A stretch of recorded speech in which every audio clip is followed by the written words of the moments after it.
When Jesus crossed that stormy sea, he wasn't going to meet a crowd. He was going to confront an army of demons. It began on the waters of Galilee, a restless sea swelling in defiance. The disciples had rowed before, but this storm was different. The waves clawed at their small vessel. The wind roared like a wild beast. Panic set in. Men who had grown up on these waters, fishermen hardened by storms, were reduced to cries of despair. Mark 4 verse 38 tells us, "But he was in the stern, asleep on a pillow. And they awoke him and said to him, 'Teacher, do you not care that we are perishing?' Jesus rose. He faced the chaos. No weapons, no frantic rowing. Only words, peace, be still, and suddenly calm. The disciples whisper among themselves, 'Who can this be, that even the wind and the sea obey him?' But that storm was not random. It wasn't meteorology. It was strategy. Hell itself had stirred the waters. Why? Because on the other side of the sea waited a man, and inside that man, a legion. The storm was Satan's last-ditch attempt to block the appointment. If Jesus never reached the other shore, that man would remain tormented. But the calm proved something. Even the fury of nature cannot stop the mission of God. The boat scraped against the foreign shore of the Gerasenes. No welcoming party. No synagogue. No eager crowds. Only the stench of tombs. Only silence, pierced by distant screams. Then he appeared, a figure stumbling from the caves of the dead, naked, bloodied, scarred, chains clanging against his wrists, fragments of failed attempts to restrain him. His eyes wild, his hair matted, his voice a howl that didn't sound human. Mark 5 verses 3 to 5 describes him, who had his dwelling among the tombs. And no one could bind him, not even with chains, neither could anyone tame him. And always, night and day, he was in the mountains and in the tombs, crying out and cutting himself with stones. Picture that. The people avoided this man. Mothers told their children not to wander near the graveyard. Travelers took the long way around. He was a one-man horror story, living proof of something worse than madness, possession. But Jesus came, and that changes everything. The man charged toward Jesus. The disciples may have flinched, bracing for an attack, but instead he fell, flat on his face, worshiping. A voice thundered, but it was not the man's. "What have I to do with you, Jesus, Son of the Most High God? I implore you by God, do not torment me." Mark 5 verse 7. Notice this. Demons don't argue about identity. They don't call him rabbi. They don't call him prophet. They call him by his true title, Son of the Most High God. James 2 verse 19 reminds us, even the demons believe and tremble. They trembled that day, because when Jesus shows up, the kingdom of darkness has nowhere to hide. Jesus gave a command, "Come out of the man, unclean spirit." But the spirits resisted. So Jesus asked the question, "What is your name?" The reply is chilling. "My name is Legion, for we are many."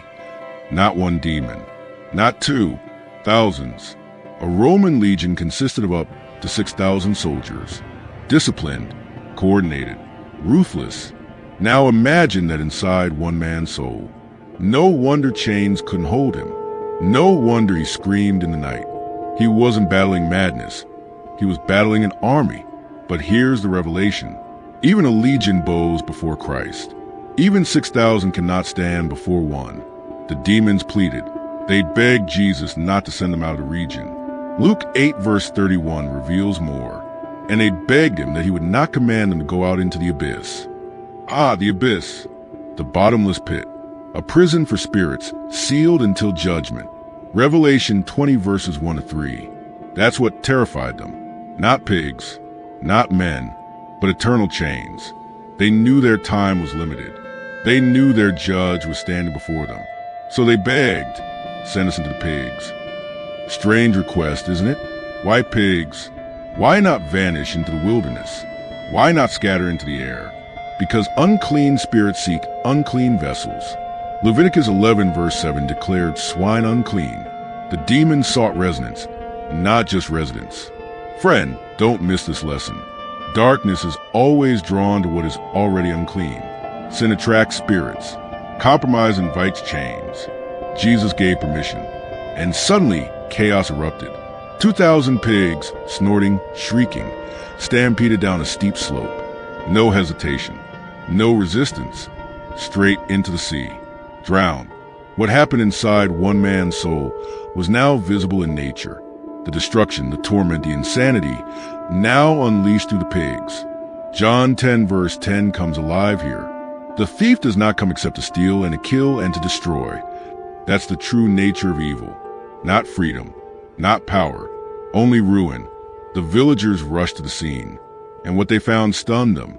The pigs were gone. But the man, the madman, the menace, was sitting at Jesus' feet, clothed, calm, in his right mind.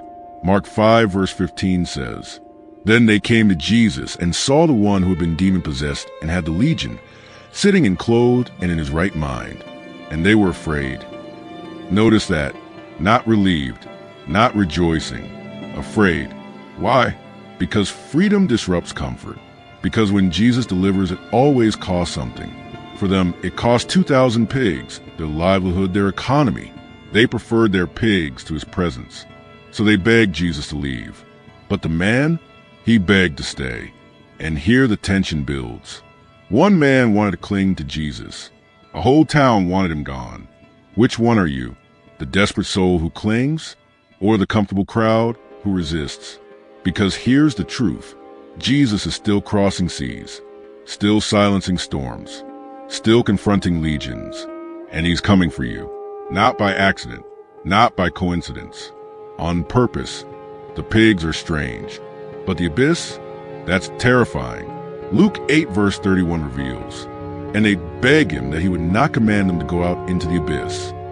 The abyss, in Greek, abyssos, bottomless, a cosmic dungeon, a place of confinement for spirits too corrupt to be roaming freely. Revelation 9 verses 1 to 2 gives us a glimpse. Then the fifth angel sounded, and I saw a star fallen from heaven to the earth.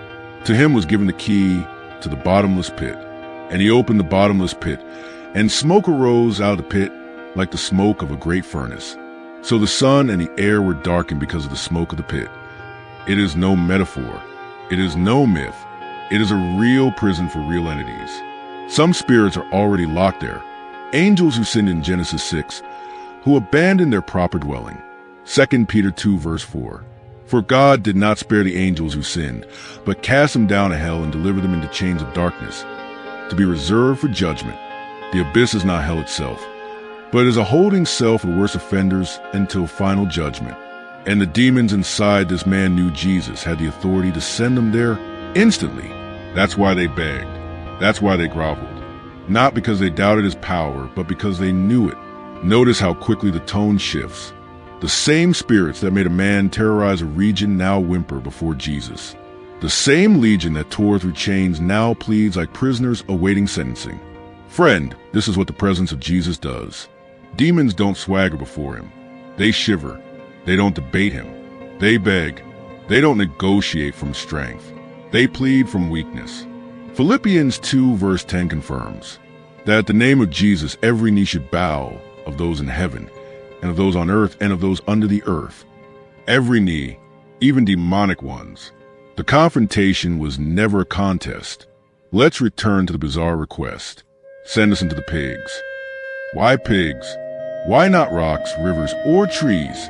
The answer is hidden in God's law.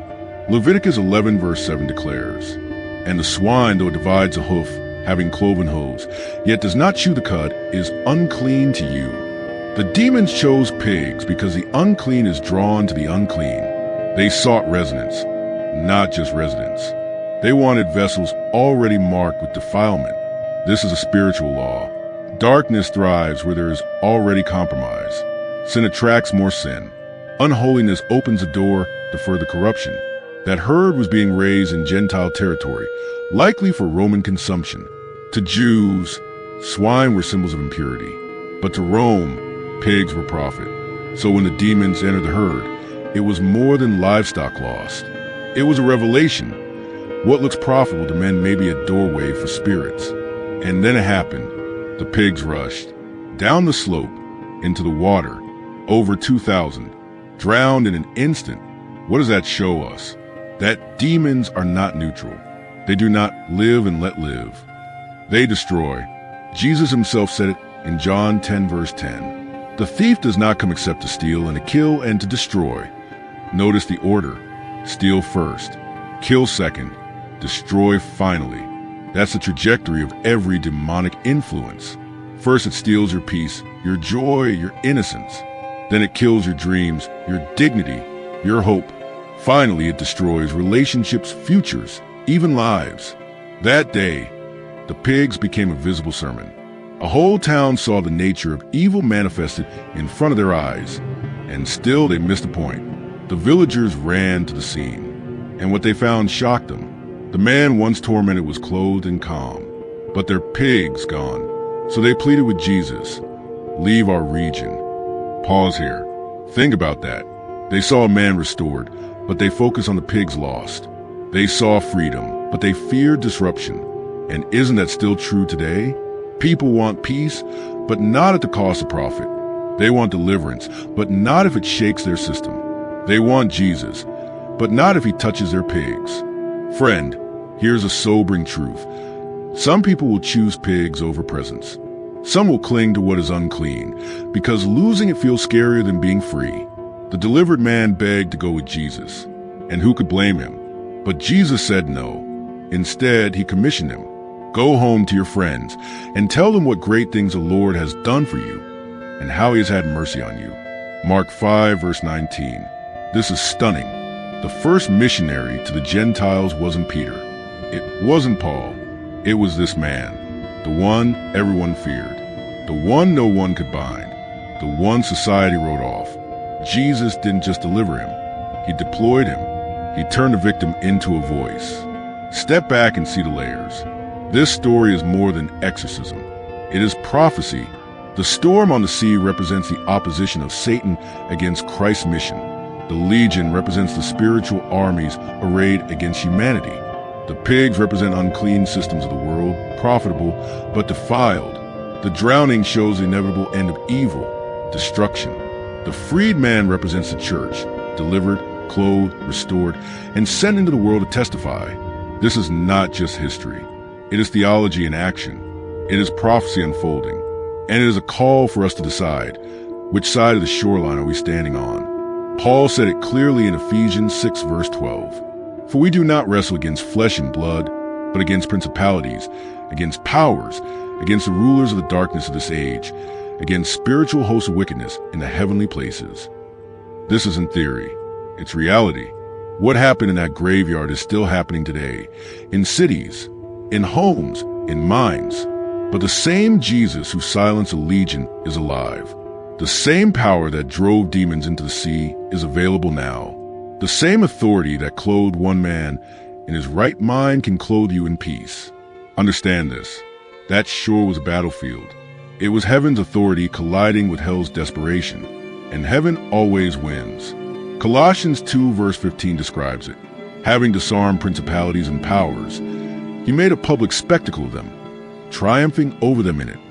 Jesus triumphed that day, not just by setting one man free, but by demonstrating the destiny of every dark power, exposure, defeat, and destruction. So where does this leave us? With a question. Are you more like the townspeople, protecting your pigs, afraid of his presence? Or are you like the man in the tombs, desperate enough to fall at his feet, ready to be set free? Because here is the gospel truth. Jesus will cross any sea to reach you, but you must decide whether to beg him to leave or beg him to stay. The crowd didn't cheer. The disciples didn't start a revival rally. The townspeople begged Jesus to leave. Mark 5 verse 17 records it simply. Then they began to plead with him to depart from their region. Why? Because deliverance disrupts comfort. Because miracles expose priorities. Because when the light shines, it reveals what we'd rather keep hidden. For them, 2,000 pigs were more valuable than one man's freedom. That was their economy, their security, their normal. So they chose swine over salvation. Friend, pause here. How often do we do the same? We cling to things unclean, afraid of losing them. Even while Jesus offers freedom, we prefer manageable demons over disruptive deliverance. Now look at the man. He once begged for release. Now he begs for closeness. Mark 5 verses 18 to 19. And when he got into the boat, he who had been demon-possessed begged him that he might be with him.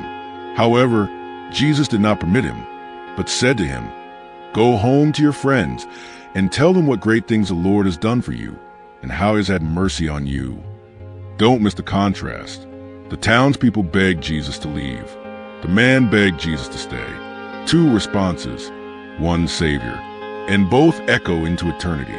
Jesus told him to go, not to Bible school, not to the synagogue, but to his friends. Why? Because they knew him. They saw the chains. They heard the screams. They avoided the tombs. And when he returned clothed, sane, and smiling, his very presence was proof. No debate, no argument, just transformation. Mark 5 verse 20 says, "And he departed and began proclaiming to Decapolis all that Jesus had done for him, and all marveled." Did you catch that? He didn't whisper to one neighbor. He proclaimed in Decapolis, 10 Gentile cities. He became the first Gentile missionary, before Paul, before Peter's vision, before Acts 1 verse 8. This man went from terror to testimony, from chain to commission, from haunted to herald. There's a reason Jesus sent him back instead of keeping him close. Because testimony is not optional. It is warfare. Revelation 12 verse 11 says, "And they overcame him by the blood of the Lamb and by the word of their testimony, and they did not love their lives to the death." The blood saves you. The testimony spreads a victory. Together, they crushed the enemy. This man's story became a sword. Every time he told it, demons trembled. Every time he showed his scars, chains rattled in hell. Friend, your story works the same way. You may think, "I don't know enough Bible. I don't preach. I'm not holy enough." But Jesus says, "Tell them what I did for you." That's enough. Because no one can argue with a changed life. Let's draw out the lessons hidden here. Demons are real. This isn't metaphor. This is a myth. Ephesians 6 verse 12 makes it plain. "For we do not wrestle against flesh and blood, but against principalities, against powers, against the rulers of the darkness of this age, against spiritual hosts of wickedness in the heavenly places." The war is real. Jesus is supreme. Legion trembled. Pigs perished. The man was freed. Demons never mocked him. They never debated him. They begged. Why? Because his authority is final. Freedom costs. The town lost pigs. The man gained peace. Deliverance disrupts. But what's the value of a soul compared to swine? Don't send him away. The saddest line isn't about chains or screams. It's this: they begged him to leave. How many today do the same, choosing profit, comfort, or control instead of Christ? Your testimony is your weapon. The man didn't memorize theology. He shared a story, and entire cities marveled. You may wonder, what does this have to do with me? After all, you're not living in a graveyard, cutting yourself with stones. But aren't there modern tombs? Addiction is a tomb. Shame is a tomb.